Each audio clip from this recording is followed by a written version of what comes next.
What type of fruit does God want to produce in our life? We hit on this a few days ago, that God wants to produce fruit internally, not externally.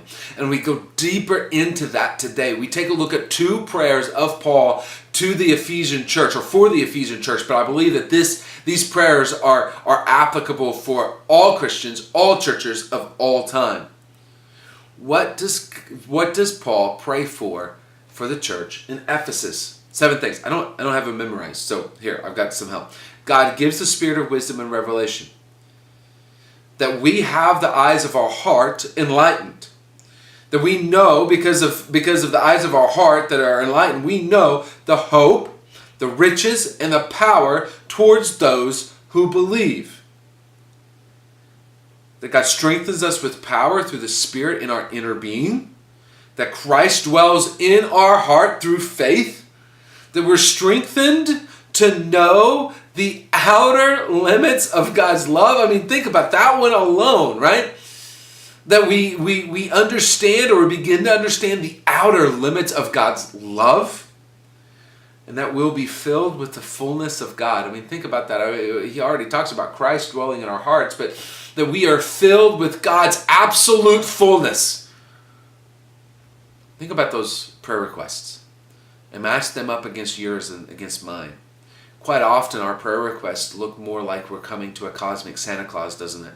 God, I want this, God, I want this, God, I want this, God, I want this. And then if He doesn't do this, we whine and beg and plead like a kid on Christmas that doesn't get what he wants.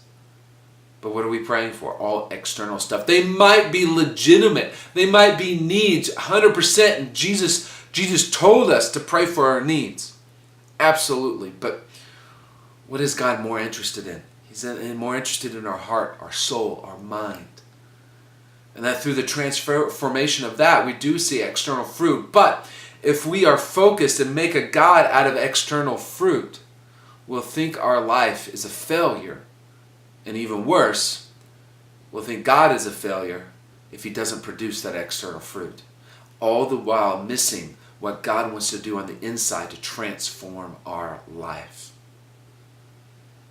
See, at the end, Paul says, to him, these prayers are to the one who is able to do immeasurably more. And Paul says within us, inside of us, He'll do immeasurably more than we can ask or imagine that He can do with our life. He'll do that from the inside out. We've hijacked that in our culture and taken away the within us.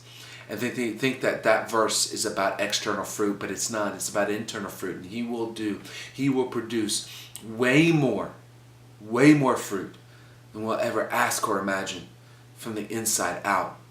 If we simply ask Him to do something inside of us. What are you praying for? And does it look more like Paul, or does it look more like a cosmic Santa Claus?